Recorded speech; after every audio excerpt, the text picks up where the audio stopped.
La empresa ESET realizó un webinar denominado Ataques Dinámicos, la clave del éxito para las organizaciones cibercriminales.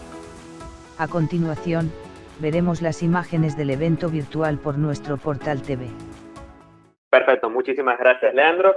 Y bueno, para comenzar con la presentación del día de hoy, yo creo que es merecedora, ¿no? O es indicado comenzar con lo que es la historia, ¿no? del malware en este caso y de la evolución de lo que son los códigos maliciosos.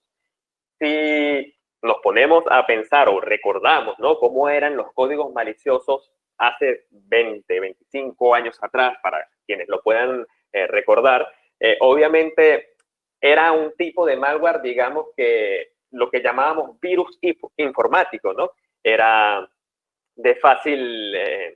fácil encontrarlo en nuestro sistema. Lo que hacía era simplemente afectar los sistemas del equipo.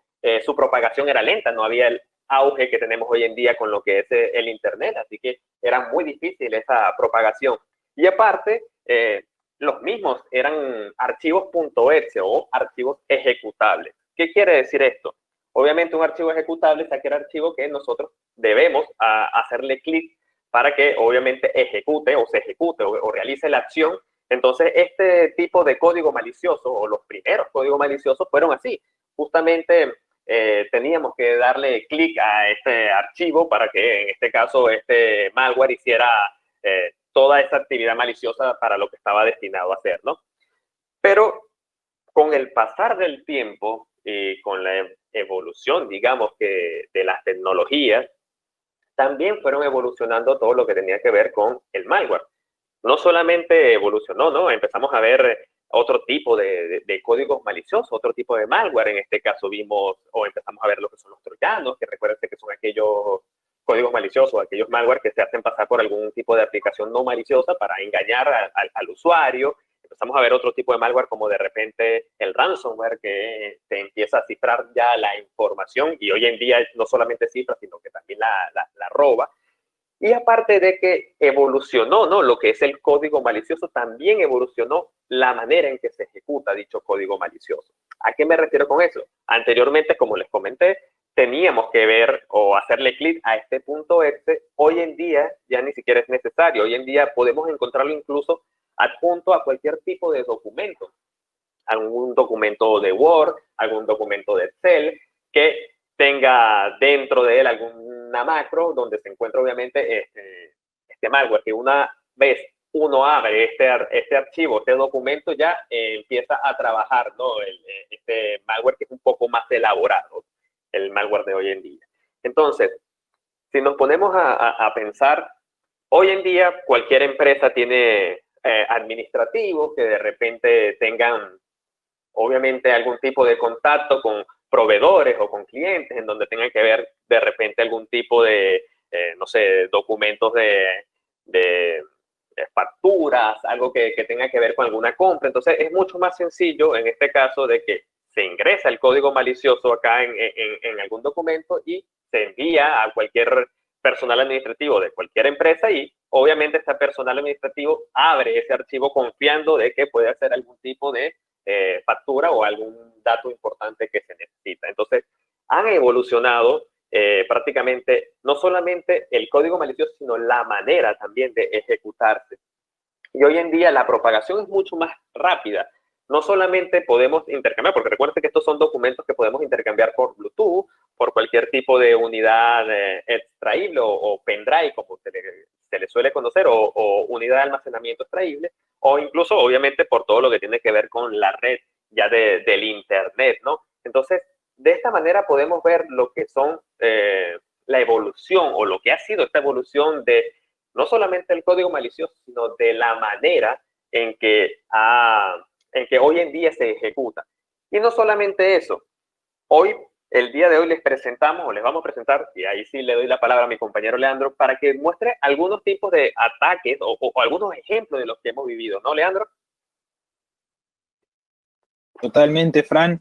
Esto que vos mencionabas me parece sumamente importante, ¿no? Y hago la aclaración, es como muy resumido, obviamente, porque si no podíamos estar hablando horas de la evolución de las amenazas informáticas, pero me parece sumamente importante destacar esto que vos mencionabas, ¿no? Donde antes alguien tenía que hacer doble clic en un archivo ejecutable y a partir de ahí comenzaba el ataque, y hoy en realidad un usuario trabaja con algún documento por ahí que conoce, como bien decías, ¿no? Un archivo de Word, un archivo de Excel, pero también pueden ser imágenes, fotografías, audios, y en realidad el ataque comienza por detrás sin que el usuario se dé cuenta, ¿no? Entonces, la idea es compartir esto que mostrábamos como algo teórico, mostrarles que en realidad es algo que sucede con bastante más frecuencia de la que creemos, y acá hemos traído algunas investigaciones que hemos realizado desde Latinoamérica para que ustedes vean cómo los ataques se pueden ejecutar hoy en día de una manera muchísimo más avanzada, con un montón de componentes, no solamente como veíamos antes,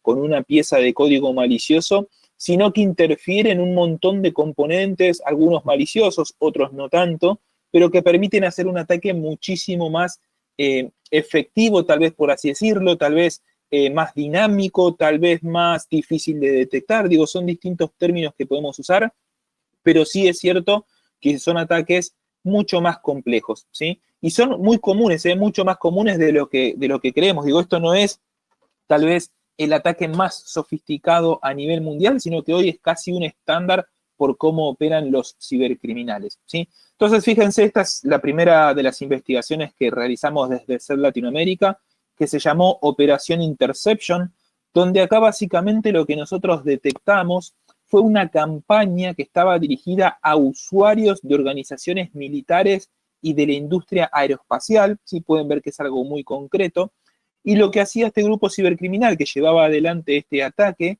era básicamente contactar a perfiles o a usuarios de este tipo de organizaciones a través de LinkedIn, ¿sí? Esta red social corporativa que permite hacer búsquedas con un montón de filtros, y entre esos filtros podemos buscar personas, por ejemplo, que trabajen en determinadas industrias, ¿sí? Incluso podemos buscar perfiles específicos, por ejemplo, personas del área de administración, personas del área de pago a proveedores, de recursos humanos, digo, en fin, digo, perfiles muy concretos para hacer un ataque extremadamente dirigido, ¿no? Entonces, una vez que este grupo cibercriminal lograba encontrar a su posible blanco, a una posible víctima, lo que hacían era contactarlo por esta red social a través de un mensaje y le ofrecían un trabajo, ¿sí? Con una falsa propuesta de trabajo. Y obviamente se imaginarán que esta propuesta era sumamente tentadora, ¿no? Desde el punto de vista económico, desde el punto de vista profesional, digo, algo que a cualquiera de nosotros que está en este evento nos llamaría por lo menos la atención para conocer un poco más. Y lo interesante era que lo que le decían a los colaboradores o a las personas que intentaban contactar era que, bueno, que le iban a enviar un documento donde a partir de ahí tenía que completar algunos datos para continuar con el proceso de selección. Digo, este es un ejemplo, como pueden ver, intervienen un montón de partes en este ataque, ¿no? Tenemos un mensaje en LinkedIn, tenemos un archivo .rar, después teníamos un documento generalmente de Word que contenía un .link que a su vez ejecutaba una línea de comandos y luego eso descargaba un PDF malicioso, pero a la vez empezaba a crear distintas cosas dentro del propio sistema operativo para que cuando el ataque realmente se ejecute sea sumamente efectivo, ¿sí? Entonces, como pueden ver, digo, acá ya vemos un claro ejemplo de cómo van interviniendo múltiples etapas o múltiples procesos o archivos dentro de un ataque. Y como les digo, este es un ataque que estaba enfocado principalmente a organizaciones militares y de la industria aeroespacial, pero el año pasado hubo un incidente en una entidad financiera en Chile bastante grande, y se cree que el mecanismo que utilizaron los cibercriminales fue muy similar a este para comprometer a esta entidad financiera en Chile, ¿sí? Contactaron a una persona del área de desarrollo interno de la organización,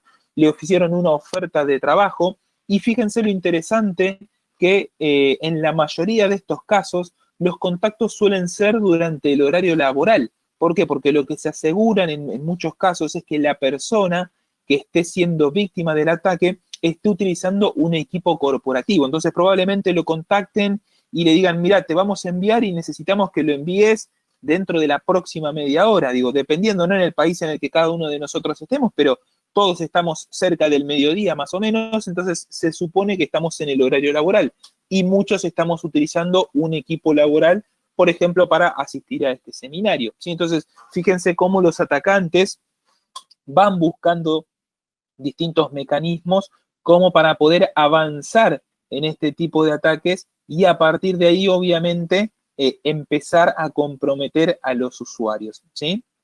Bien, ahí voy a pasar al siguiente slide, a ver si me permite. Si no, Fran, fíjate si podés pasar vos la presentación, a ver, porque ahí no me responde.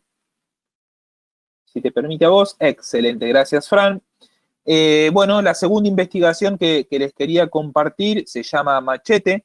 Esta no es tan nueva, es algo que venimos siguiendo hace varios años, pero sí hace un poquito más de un año vimos que otra vez empezó a estar activa muy fuertemente, principalmente en Centroamérica. Y es un ataque que estuvo dirigido principalmente también a organizaciones militares en Centroamérica. Y acá, como pueden ver, otra vez intervienen un montón de procesos, un montón de archivos, un montón de componentes en un único ataque, ¿sí? Este es un pequeño extracto, digo, el ataque en realidad se componía de un montón de procesos adicionales. Yo traje acá solamente una parte como para que ustedes lo puedan ver, pero fíjense que en general los cibercriminales utilizaban archivos de Word o archivos PDF para contactar a las víctimas, para propagarlas por correo electrónico.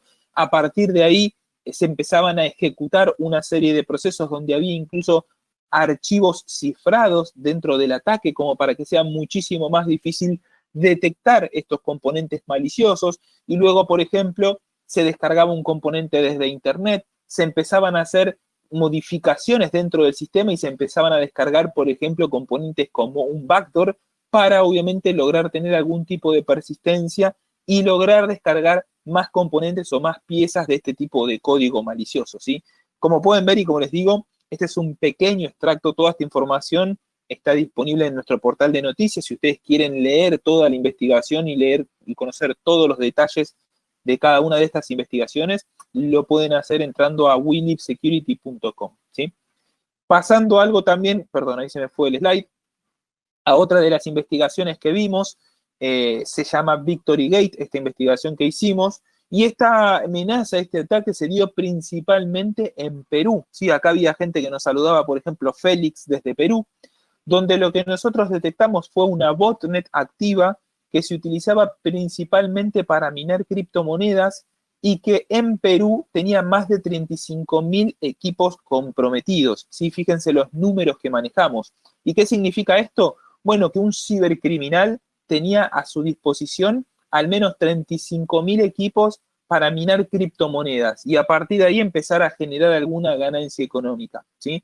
Importante, en este caso minaba criptomonedas el atacante, pero esta botnet la podría haber usado para hacer algún ataque de denegación de servicios contra algún otro tipo de organización, por ejemplo, para hacer envío de correo spam de manera masiva, para alojar contenido inapropiado, ¿sí? Y eso es algo que vamos a ver más adelante. Digo, estos ataques, como pueden ver en pantalla, son sumamente modulares, tienen distintos componentes y el atacante puede elegir en qué momento utiliza cuál de estos componentes, incluso puede llegar a modificarlos. Como les digo, en este caso, cuando nosotros lo detectamos, se trataba de una botnet que lo que hacía era minar criptomonedas, pero el atacante muy fácilmente podría enviar una actualización a estos equipos comprometidos y empezar a utilizar todos estos equipos para, como les decía, hacer un ataque de denegación de servicios, ¿sí? Acá obviamente también pueden ver una pequeña parte de todo lo que ocurrió, de todo lo que formaba parte de este ataque, ¿no?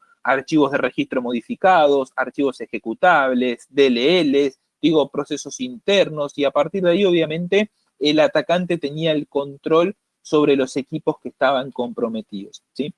Y la última de las investigaciones que les queríamos mostrar, como para que ustedes tengan de referencia, se llama Evilnum, ¿sí? Que esta es una investigación bastante reciente que encontramos y que está dirigida principalmente a organizaciones de la rama fintech, ¿sí? Estas empresas del sector financiero tecnológico, por así decirlo, con un mecanismo muy similar al que veíamos antes, ¿no? Un contacto con una posible víctima, en este caso a través de correo electrónico, un falso correo electrónico. Estaba enfocado también para organizaciones que utilizaran, por ejemplo, Office 365 como plataforma de correo electrónico, y a partir de ahí se le enviaba a los usuarios, a las posibles víctimas, un archivo comprimido que a su vez adentro cuando se ejecutaban tenía archivos .link y a partir de ahí, fíjense, empezaban a realizarse distintas acciones dentro del equipo. ¿Sí? Ahí lo que ustedes ven en pantalla que está en unos círculos celestes son los distintos componentes maliciosos que tenía el ataque, ¿sí? Entonces, como pueden ver en pantalla, hay unos 6, 7 componentes maliciosos, y acá lo interesante es que el atacante puede modificar 1, 2, 3 o los 7 componentes maliciosos y hacer un ataque totalmente nuevo. Digo, imagínense que podría cambiar el correo electrónico con el adjunto y con lo que envía a la posible víctima. Ese sería el paso, obviamente, inicial, pero podría también ir cambiando cualquiera de los archivos .link o los scripts que utiliza en Java para modificar o descargar componentes, ¿sí? O ni hablar de los otros componentes que estaban dentro o que formaban parte de este tipo de ataque dirigido a la industria fintech. Y algo interesante es que este ataque también tenía una parte que era externa, por así decirlo. El atacante tenía varios servidores de comando y control, los cuales distintos componentes de este ataque se contactaban a ese servidor de comando y control para recibir instrucciones. Entonces, el atacante, sin tener que acceder a los equipos comprometidos, simplemente utilizando los servidores de comando y control, muy fácilmente, como les digo, podía enviar una tarea de actualización, podía modificar algún script, podía descargar algún otro tipo de código malicioso o enviar una instrucción para descargar otro tipo de código malicioso a los equipos que habían sido comprometidos, de una manera totalmente externa, donde el usuario tal vez ya no hace falta que reciba un correo electrónico o que entre a un sitio web, sino que una vez que había sido comprometido, ya luego el atacante tenía el control a través de los servidores de comando y control, ¿sí? Entonces, como pueden ver, existen un montón de componentes en los distintos ataques que estamos viendo, digo, y son algunos ejemplos. Digo, si ustedes entran a nuestro portal de noticias, van a encontrar un montón de noticias y van a ver que la gran mayoría de los ataques operan hoy de esta forma. Y eso es lo que nos lleva a ver hoy que los ataques son cada vez más dinámicos. Fran decía al principio que antiguamente veíamos que los ataques comenzaban con un archivo ejecutable, digo, y era muy sencillo de detectar y de eliminar, y tenía que el usuario hacer doble clic. Y como bien Fran dijo en ese momento, hacían cosas dentro del sistema. Hoy vemos que eso no es tan así, que pueden empezar con un archivo de Office, con un archivo de PowerPoint, de imágenes, como les digo, video, incluso hemos visto, y que una vez que el equipo fue comprometido por distintos componentes y por cómo hoy los cibercriminales utilizan los ataques, pueden obviamente modificarse en cualquier momento. Digo, esto lo hemos visto a lo largo de los últimos años de una manera bastante interesante cómo han crecido, ¿no? El atacante hoy decide que ya no quiere minar más criptomonedas y que hoy su negocio pasa por enviar correo basura. Bueno, lo puede hacer de manera muy sencilla, teniendo el control o utilizando servidores de comando y control remoto, ¿sí? Así que interesante como para ver este tipo de ataques, ¿no? Y acá viene obviamente la pregunta, me imagino, o la duda, o por acá como alguien ya comentaba, ¿no? Es decir, bueno, pero ¿qué hacemos entonces ante este panorama? Porque ¿cómo nos protegemos de estos ataques dinámicos? ¿Sí? Y acá obviamente tenemos algunos tips y recomendaciones que les queremos compartir. No sé, Fran, si vos tenés algo para aportar de lo que veníamos charlando. Sí, totalmente de acuerdo con lo que dice Lean. Justamente hoy la manera de actuar de estos cibercriminales ya no era como anteriormente, ¿no? Ya incluso hoy en día son organizaciones que se dedican a este tipo de actividades, ¿no? Organizaciones obviamente de delincuentes, ¿no? Pero ya se dedican, ya están organizados a hacer este tipo de ataques, ¿no? Y de tener el control ya de diferentes equipos. Pero como comentaba Lean, obviamente nosotros tenemos algunos tips de seguridad de lo que podemos hacer y de a qué le debemos prestar atención en este caso para obviamente estar lo más seguro posible ante lo que son estas amenazas persistentes de hoy en día, estos ataques dinámicos. Lo más importante, o una de las características más importantes de lo que nosotros tenemos que tomar en cuenta hoy en día es que debemos mantener todo tipo de software actualizado, sea nuestro software ya del sistema operativo de los equipos que estemos utilizando o de algunas aplicaciones que estemos utilizando, e incluso todo lo que tenga que ver con el software de seguridad que estemos usando en este momento. Es importante tener todo lo que es la parte del sistema operativo y de aplicaciones, tenerlo actualizado. ¿Por qué? porque recuérdense que con cada actualización se van resolviendo las brechas de seguridad que se encontraron anteriormente, algún posible exploit, por decirlo de esa manera, alguna brecha, una vulnerabilidad que quiera aprovechar algún tipo de ciberdelincuente. Entonces, tener el software actualizado o las aplicaciones actualizadas nos garantizan a tener, obviamente, las últimas parches de seguridad que puede tener el sistema operativo, lo que va a garantizar la seguridad del mismo, ¿no? Y si hablamos a nivel del software de seguridad o del antivirus, como es muy conocido, es importante tenerlo actualizado porque cuando se cuenta con las últimas versiones, siempre se van a contar con las últimas tecnologías desarrolladas por esa solución. En este caso, no es lo mismo, por poner un ejemplo, las soluciones de seguridad de SET de hace unos años atrás con las que tenemos hoy en día. Hoy en día, obviamente, tienen muchas más bases de firma agregadas, muchos más módulos actualizados, muchas más tecnologías que anteriormente, hace unos 10 años atrás, no teníamos. Entonces, es importante tener todo lo que tenga que ver a nivel de software, ya sea el sistema operativo, aplicaciones o a nivel del software de seguridad actualizado con las últimas versiones. Siguiendo hablando de lo que son las soluciones de seguridad, no solo es importante, como les comentaba anteriormente, actualizar todo lo que tenga que ver con las bases de firma, sino también es importante actualizar los módulos, las actualizaciones también de sus versiones y la actualización de la consola de administración. Como les comenté, teniendo la solución de seguridad más al día o más, digamos, más actualizada, la más reciente, vamos a contar con todas las tecnologías recientes de seguridad. Entonces, obviamente vamos a poder contrarrestar todo lo que viene siendo estas amenazas avanzadas o estos ataques dinámicos. De esta manera, para que tengan un pequeño concepto de lo que se puede o a lo que podemos llegar en la actualidad con todo lo que sucedió del coronavirus, de este COVID-19, en donde nosotros tuvimos que empezar a trabajar, o las empresas se empezaron a adaptar a trabajar de manera remota con lo que es el teletrabajo. Nosotros hicimos una pequeña investigación y descubrimos algo bastante interesante, ¿no, Leandro? Sí, Fran, totalmente. Sumamente importante esto que decís por cómo han ido evolucionando las amenazas, ¿no? Y así como vos decías, ¿no? Las amenazas obviamente han ido evolucionando y obviamente las soluciones de seguridad también tienen que ir evolucionando y tenemos que ir nosotros desde SET acompañando a nuestros clientes a que estén bien protegidos, ¿sí? Acá permitirme, Fran, voy a leer dos preguntas que vi que iban haciendo con respecto a lo que charlábamos. Una de Ramiro Delgado, que nos preguntan si se han detectado intrusiones de organismos gubernamentales o policiales hacia ciudadanos.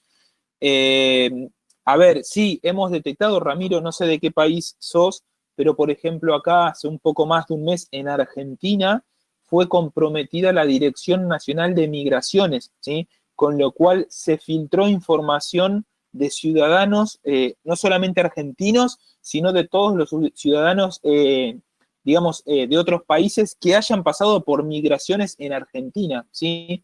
En Chile, por ejemplo, hubo casos donde hace muy poco también se filtró, no recuerdo exactamente el nombre de la organización, pero también es una organización gubernamental, pero es la que se encarga de controlar lo que tiene que ver con el ID público de los ciudadanos y también se vio afectado eso, incluso organizaciones del gobierno salieron a recomendar a los ciudadanos que cambien esa contraseña de acceso al portal de gobierno, digo, simplemente por mencionar algunos, ¿no? Pero en casi todos los países de Latinoamérica hemos visto incidentes donde se ve comprometida la información de los ciudadanos, ¿sí? Así que eso como para que lo tengan en cuenta.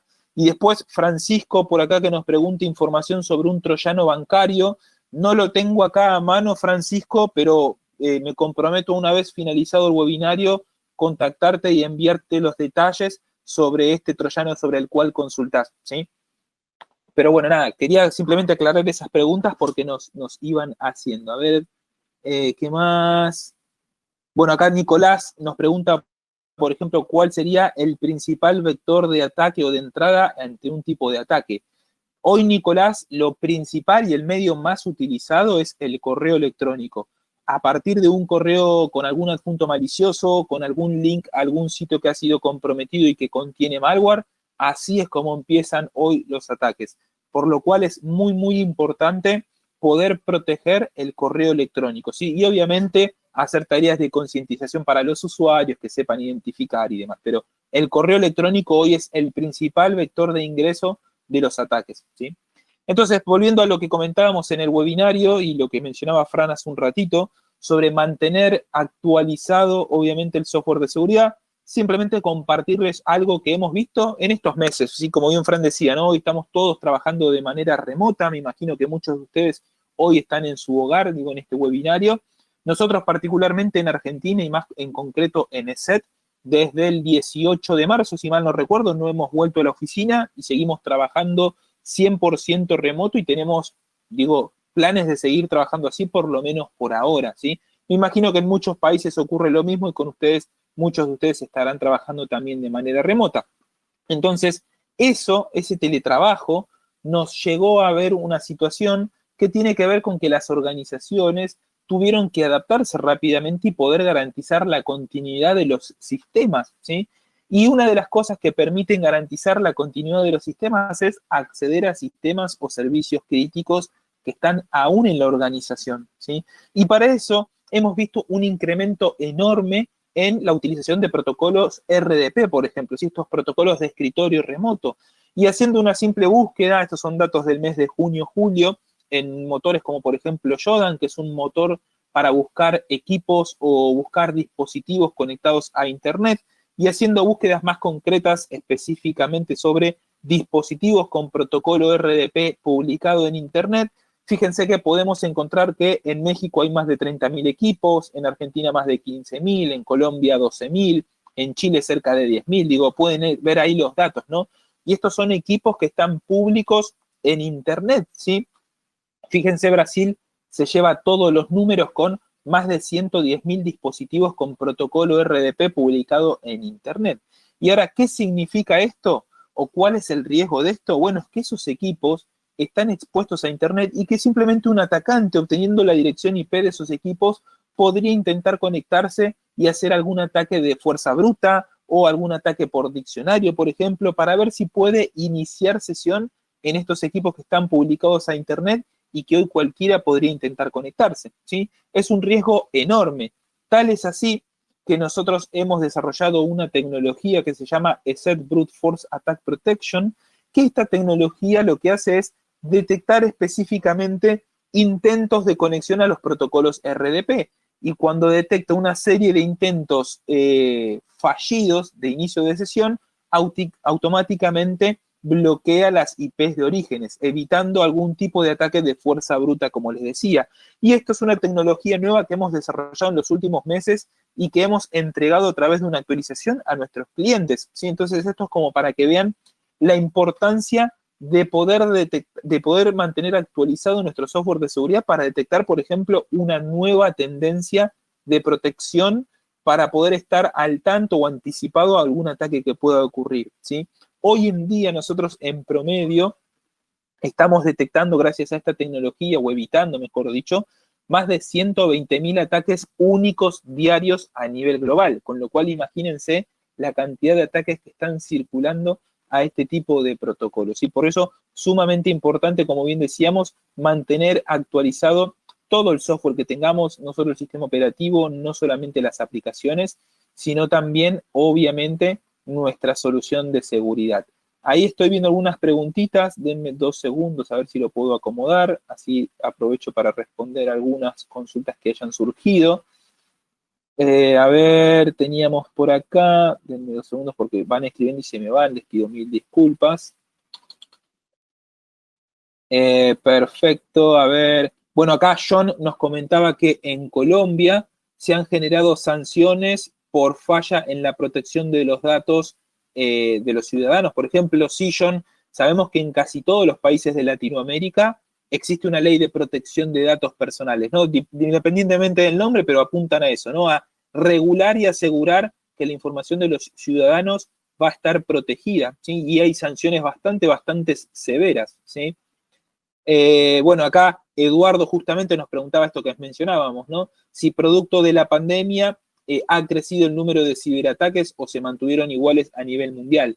No, Eduardo, han crecido considerablemente y también han crecido las técnicas o los mensajes que utilizan los cibercriminales, obviamente, para poder llevar adelante los ataques, ¿no?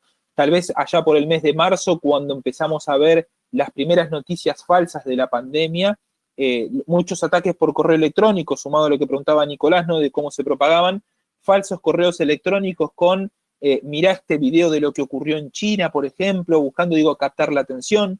Después vimos casos más de conocer cómo fabricar una receta casera contra COVID, ahí ya apelaban un poco más al miedo, al pánico del usuario, y después algunas un poco más simpáticas, por así decirlo, entre comillas, donde, por ejemplo, utilizaban el nombre de alguna empresa de fabricación de bebidas alcohólicas y mensajes como te ayudamos a pasar la pandemia más relajado, entra acá y ganate 6 cervezas, por ejemplo, pasa, así que sí lo hemos visto y obviamente han cambiado y los cibercriminales han utilizado la pandemia para obviamente generar mayor cantidad de ataques, ¿sí? Incluso, Leandro, no solamente a usuarios finales, por decirlo así, también atacaron mucho a lo que son las entidades, digamos, de salud, aprovechándose Totalmente. justamente todo este contexto de lo que es la pandemia mundial que se está viviendo. Entonces prácticamente sí se aprovecharon de todo lo que es esta situación actual para, obviamente,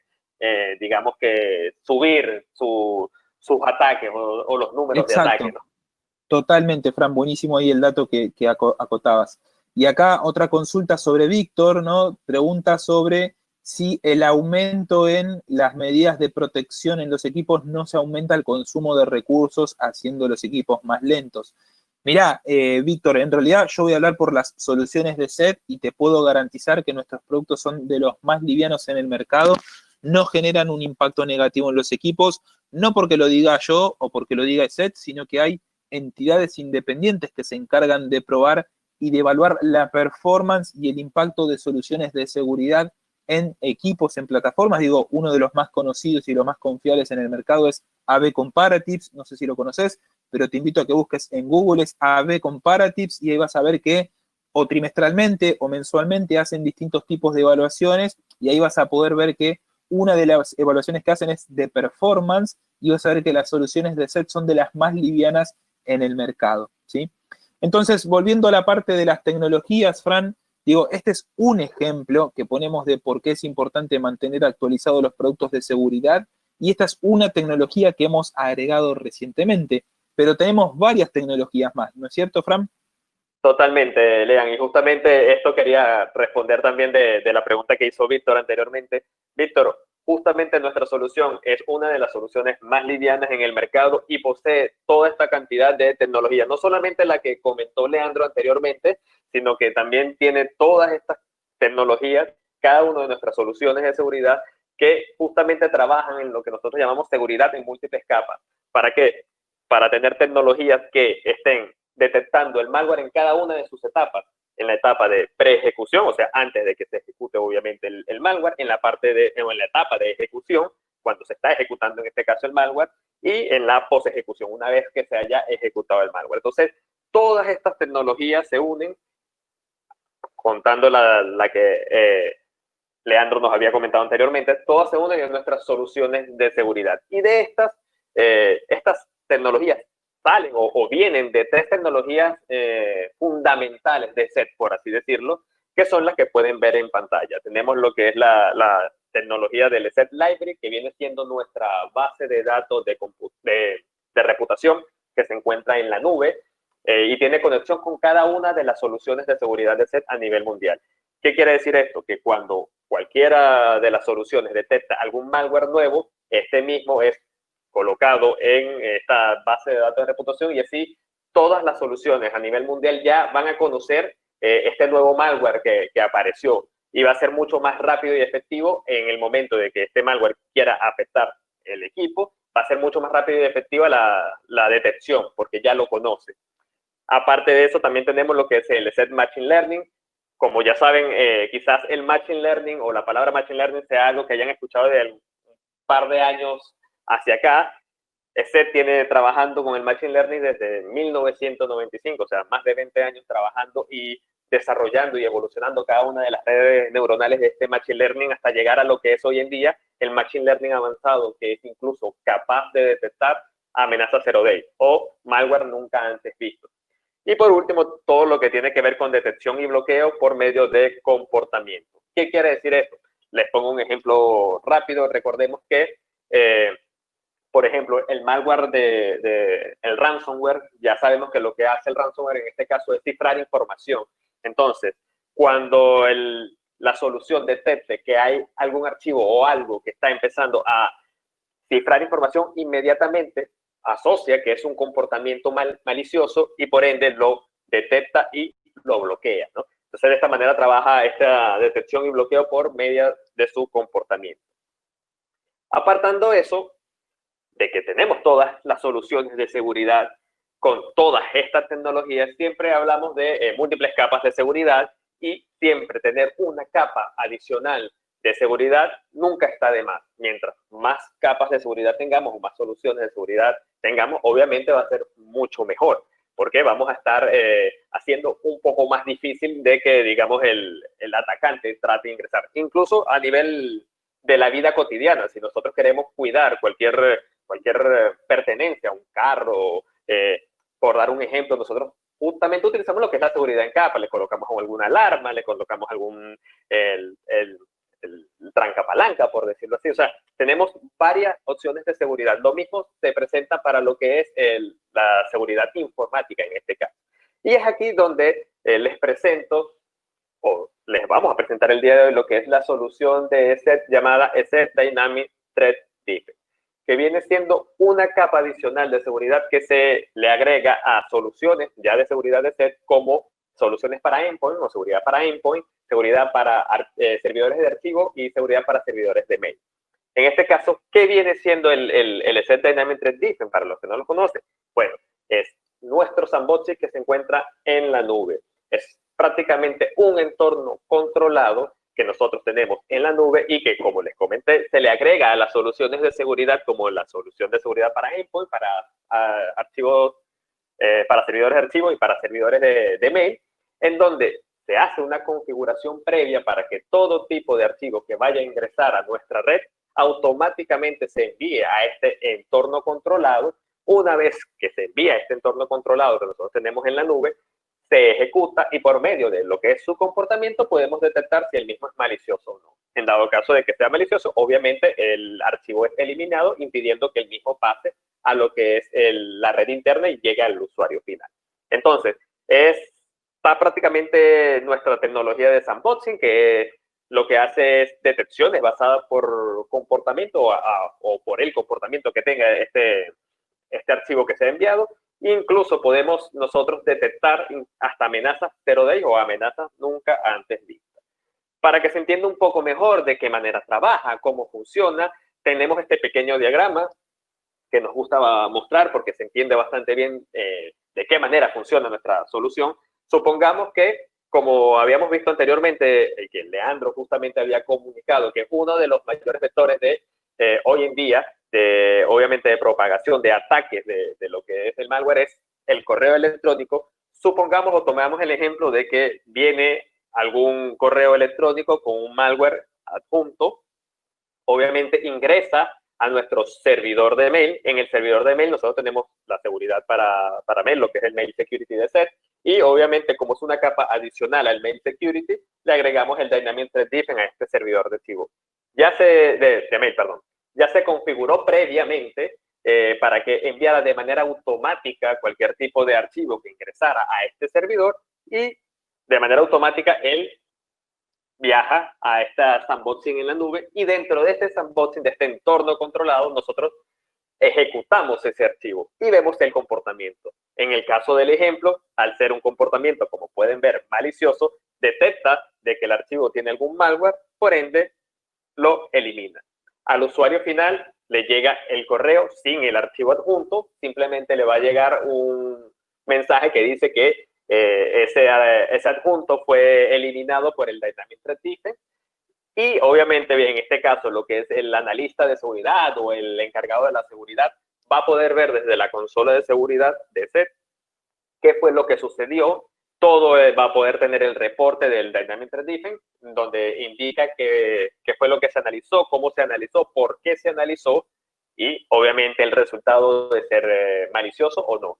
En dado caso de que sea malicioso, él puede ingresar y verificar para investigar un poco más de qué intentaron agregar o hacer ingresar a lo que es la red interna de seguridad. Entonces, de esta manera trabaja lo que es el Dynamic Threat Defense, una capa más de seguridad, justamente para nuestra red interna, para evitar que cualquier tipo de archivo que tenga alguna macro con algún malware o que tenga alguna actividad maliciosa que quiera ingresar a nuestra red interna, obviamente antes de esto va a pasar a lo que es lo que es nuestro sandboxing en la nube para poder ejecutarlo y obviamente evitar de que si es malicioso ingrese a nuestra red interna.